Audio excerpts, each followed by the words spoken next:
Hello, friends. Today, once again, I have come with a third case study of marketing. तो पहला दो case study कैसा था? You must have liked it. It was based on company's real problem. So similarly, I have brought this third case study of Tesla.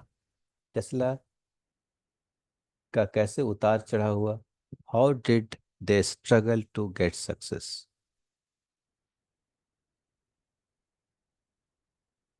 Tesla's disruption of the automotive industry.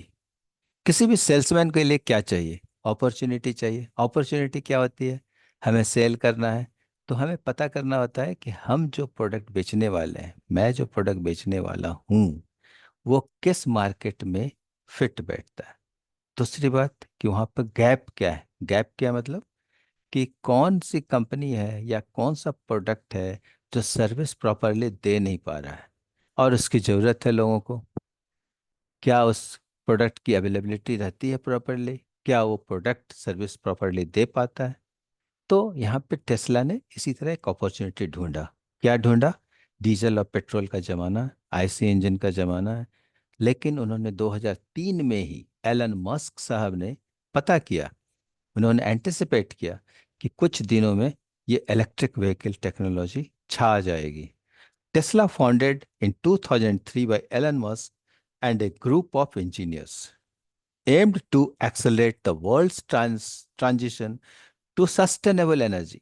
Unlike traditional automotive companies, Tesla focused on electric vehicles and energy solutions. तो उसने पहले ही anticipate कर लिया कि ये technology change होने वाली है, डीजल पेट्रोल की किल्लत होने वाली है, and we will bring this product first company will be there in the world to bring the product electric vehicle, and it will certainly get success. This case study examines how Tesla revolutionized the automotive industry previously dominated by internal combustion engine vehicles. Diesel petrol से जो चलती है वो engine internal combustion engine होती है। Diesel petrol के जलने से जो एनर्जी होता है उससे इंजन चलता है, उससे कार या ट्रक जो भी व्हीकल्स है वो चलते हैं। अब क्या हुआ, इलेक्ट्रिक बैटरी से चलना है। ये एक अलग टेक्नोलॉजी हो गया। तो ये चेंज ओवर चाहिए। कंपनी के पास क्या स्ट्रेंथ थी? अपॉर्चुनिटी तो इन्होंने ढूंढ लिया। अब क्या इनका स्ट्रेंथ था और कैसे ये दूसरे कंपनियों से अलग था? इन differentiate Tesla's introduction of the Roadster, the first high performance electric sports car, showcased the potential of electric vehicles in terms of speed and range. पहला जो प्रोडक्ट लाया स्पोर्ट्स कार लाया, रोडस्टर, और इसकी परफॉर्मेंस जो नॉर्मल आईसी इंजन की जो cars थी उनसे उनके कंपटीशन में थी। स्पीड और रेंज, उनको हाई स्पीड चाहिए और रेंज काफ़ी देर तक चलना चाहिए। ऐसा नहीं हो कि कुछ देर के बाद वो बंद हो जाए। बैटरी है तो बैटरी में स्ट्रेंथ होना चाहिए कि कार को कुछ देर तक चलाए। दूसरा मॉडल इन्होंने निकाला, the model S, a luxury electric sedan, demonstrated that electric cars could compete with their internal combustion counterparts in terms of performance, range and comfort. पहले वो स्पोर्ट्स कार के सेगमेंट में गए, फिर उसने इन्होंने लग्जरी कार निकाला। क्यों ऐसा किया? क्योंकि जब इन्होंने देखा कि इस टेक्नोलॉजी में हम एक अच्छा स्पीड दे सकते हैं और जितनी ज़रूरत है उतना रेंज भी दे सकते हैं, और इस काम के लिए जो ये कंपटीशन स्पोर्ट्स कार क्या होता है, वो रेसिंग कार में लोग पार्टिसिपेट करते हैं तो उसमें कॉस्ट को ज़्यादा ध्यान नहीं देते। ज़्यादा हाई कॉस्ट है तभी लें।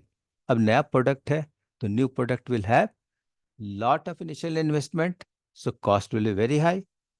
तो उसमें ये compete कर सकता है। तो पहले स्पोर्ट्स कार में गया, कितना अच्छा wise decision. Second thing, then what they did, they entered the luxury car segment. उसमें भी क्या है, high features, high technology, innovative people, और कॉस्ट तो कोई बात ही नहीं है। उनके लिए luxury is more important and brand image is more important. तो उसमें परफॉर्मेंस, रेंज और कंफर्ट, ये तीनों में ये अव्वल था, और इसमें इन्होंने पहले प्रवेश किया। फिर देखा कि इससे वॉल्यूम तो नहीं आ रहा, तो व्हाट कैन बी डन। तो उनके पास स्ट्रेंथ था, वो स्ट्रेंथ क्या था, वो फंड लगा सकते थे, तो वर्टिकल इंटीग्रेशन किया।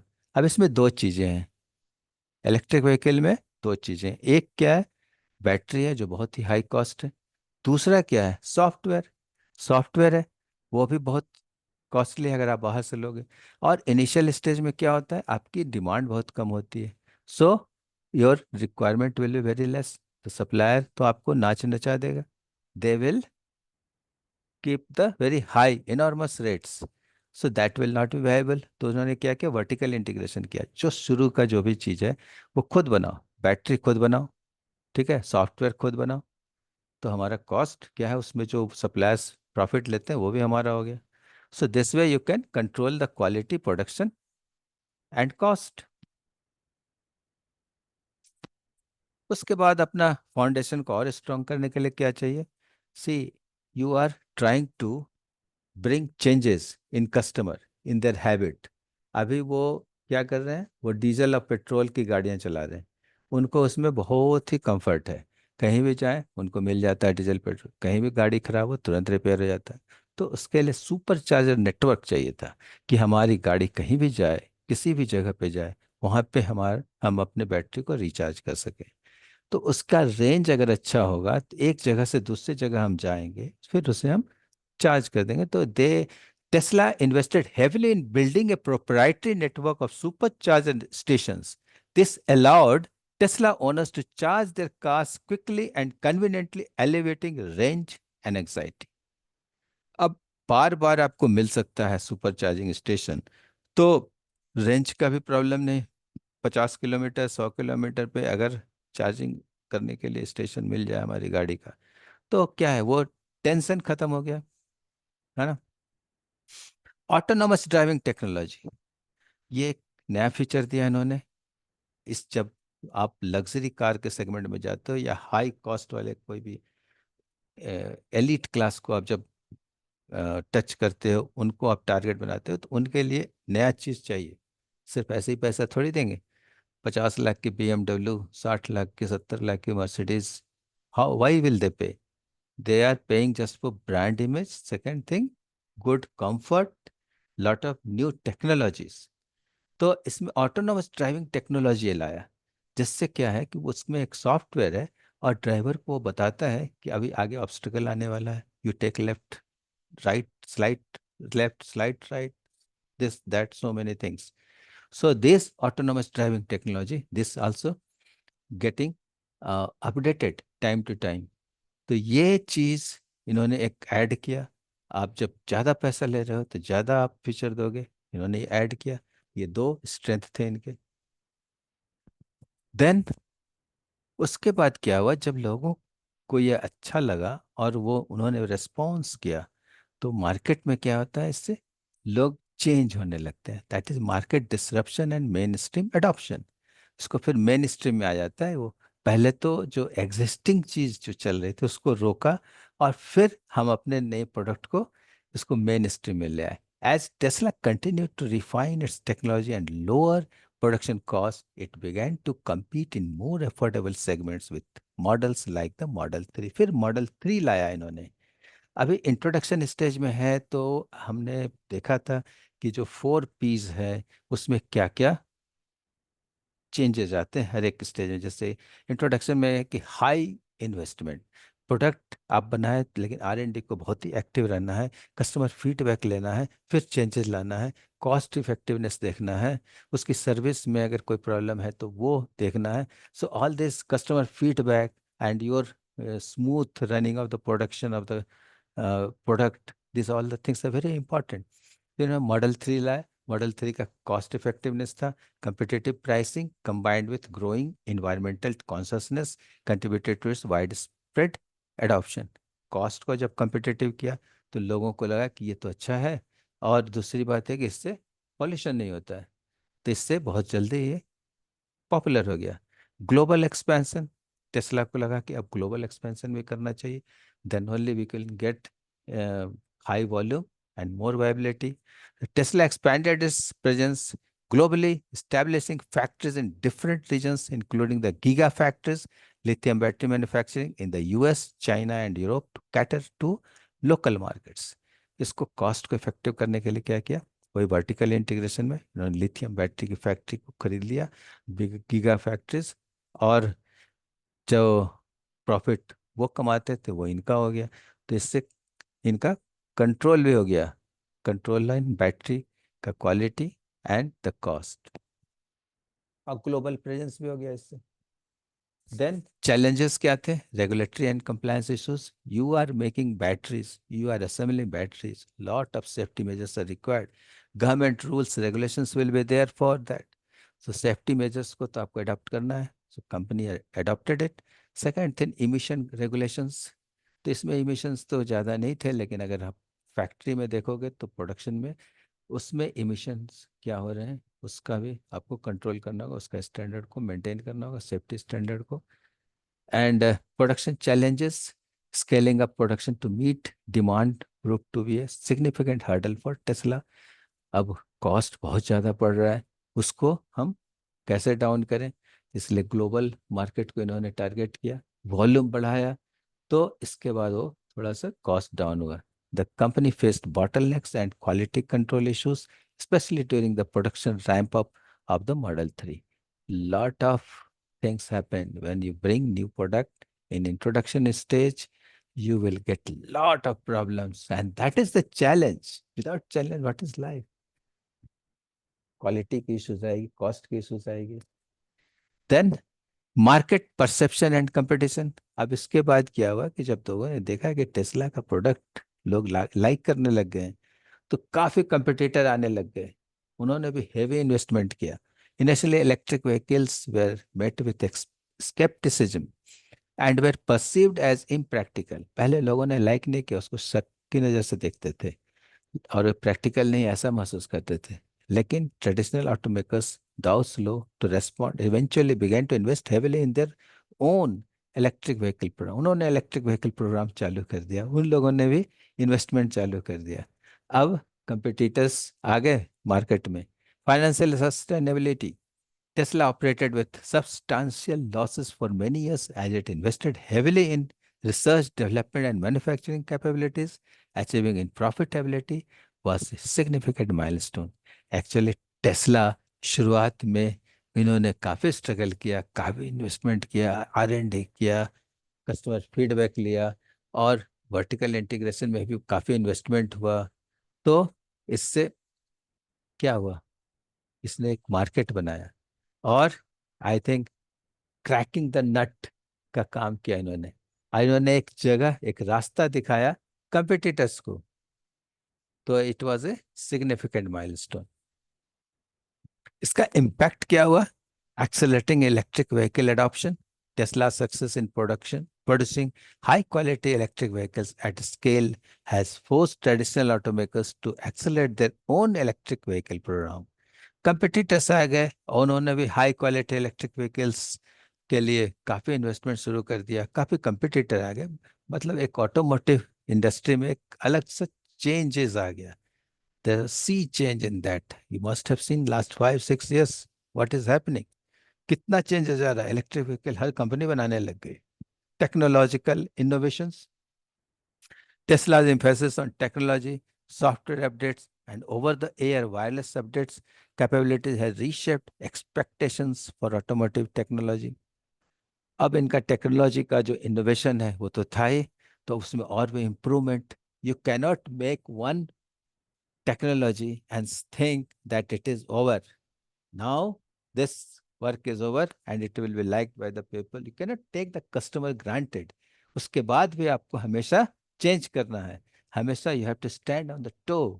सॉफ्टवेयर अपडेट करना है, उसमें ओवर द एयर मतलब ऑटोमेटिक अपडेट भी आना चाहिए। आप मोबाइल लेते हैं ना सैमसंग का या किसी का भी, तो उसमें ऑटोमेटिक अपडेट होता है, उसी तरह उसमें भी अपडेट होना।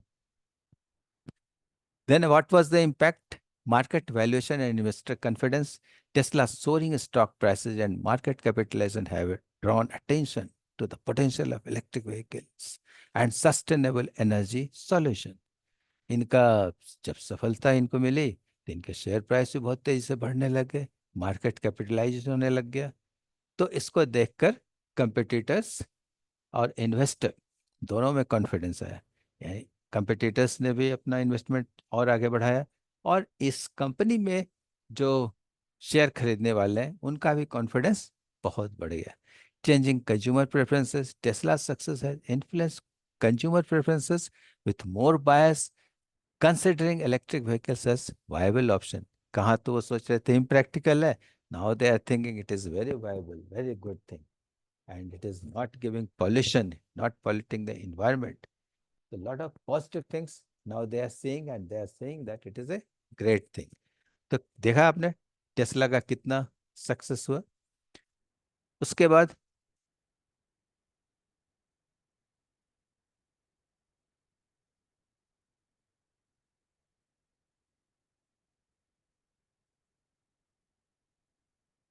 Now discussion points, what is that?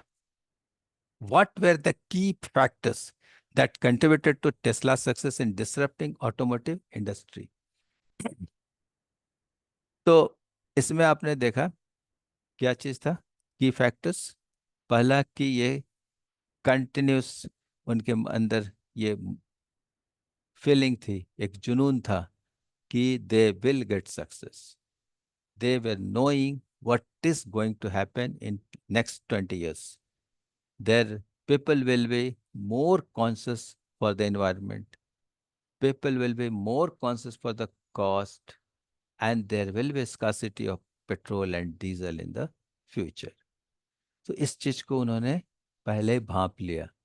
Tesla ने एंटिसिपेट किया ये प्रॉब्लम आने वाला है, और उसके पास उसका क्या है, रिप्लेसमेंट टेक्नोलॉजी, इनोवेशन, R&D, इसमें उन्होंने पूरा इन्वेस्टमेंट किया। और they didn't stop in between, they incurred lot of losses, lot of problems, lot of hurdles, लेकिन हर चीज को फेस किया। और ज, मतलब इस चीज के लिए वो कॉन्फिडेंट थे कि they will get success. How did Tesla overcome challenges related to production scalability and regulatory compliance? तो जो चैलेंजेस था सेफ्टी का था, और दूसरा क्या था, प्राइस कॉस्ट। तो दोनों को उन्होंने एड्रेस किया। कैसे किया? जो सेफ्टी मेजर्स था, गवर्नमेंट का रेगुलेशन, उसको अडॉप्ट किया, उसको अपने काम में लाया कि उसको कैसे हम सेफ्टी मेजर्स को रखें, जिससे कि while doing manufacturing, while doing production, there should not be harm to the people working here, है ना। और while using the car also there should not be any accident। तो इस चीज का ध्यान रखा। और दूसरी बात, प्रोडक्शन स्केलेबिलिटी के लिए उन्होंने वर्टिकल इंटीग्रेशन किया, कॉस्ट को थोड़ा मिनिमाइज किया। मॉडल 3 लाया। How did Tesla's approach to vertical integration and technology development differentiated from traditional automakers? देखो ये ट्रेडिशनल से बिल्कुल अलग है। क्या होता है ट्रेडिशनल में, वो सारे चीज खुद नहीं बनाते हैं, कुछ बाहर से लेते हैं, OEM से लेते हैं, और खुद खुद भी बनाते हैं और सबको असेंबल करते हैं। लेकिन अपना जो उनका मैन्युफैक्चरिंग होता है बहुत कम होता है, ज़्यादा बाहर से लेते हैं। टेस्ला ने जो दो मोस्ट इम्पॉर्टेंट चीज़ था उसको उन्होंने खुद ओन किया, खुद किया। इससे उसका कॉस्ट इफेक्टिवनेस आया, जो प्रॉफिट सप्लायर कमाते वो इनके पास आया। अब एक तो वॉल्यूम कम है, और उसके कारण कॉस्ट बढ़ रहा है, उससे हेवी मार्जिन वायबिलिटी के लिए। तो सप्लायर से पीछा छूटने से क्या हुआ, ये वायबल हो गया product. What are the potential future implications for the automotive industry as a result of Tesla's disruption? अभी फ्यूचर क्या है पोटेंशियल इसका? बहुत अच्छा पोटेंशियल है। धीरे धीरे अब चार्जिंग स्टेशंस बन गए हैं, इंडिया में भी बहुत जगह हो गया है। मेट्रो सिटीज़ में तो कोई दिक्कत ही नहीं है। तो इसका फ्यूचर बहुत ही ब्राइट है, and it is already accepted by the industry. लोगों ने हमें अपने में चेंजेस लाया, तो उसका जो स्ट्रगल था टेस्ला का वो बहुत ही सक्सेसफुल रहा। People have change their habit. ये बहुत ही बड़ी बात है, बहुत ही बड़ी बात। This case study provides valuable insights into how a company like Tesla can disrupt and established industry through innovation, technology and strategic decision making. ये बहुत बड़ा चेंज, बहुत बड़ा चीज इन्होंने किया है। कि जो 50-60 साल से हम जिस चीज़ को करते आ रहे हैं, जो हैबिट हमने डेवलप कर लिया, जिस पे हमारा पूरा कॉन्फिडेंस है, उस चीज़ को रिप्लेस करना, उस चीज़ को चेंज करना, ये आसान काम नहीं है. It also highlights the challenges and complexities associated with such a disruptive journey. तो ये आपने देखा कैसा स्ट्रगल किया और कैसे सक्सेस मिला. This is very much practical thing and very real life problem. Hope you must have like this. Thank you very much. फिर आएंगे हम एक और केस स्टडी के साथ, एक और स्टोरी के साथ. Thank you.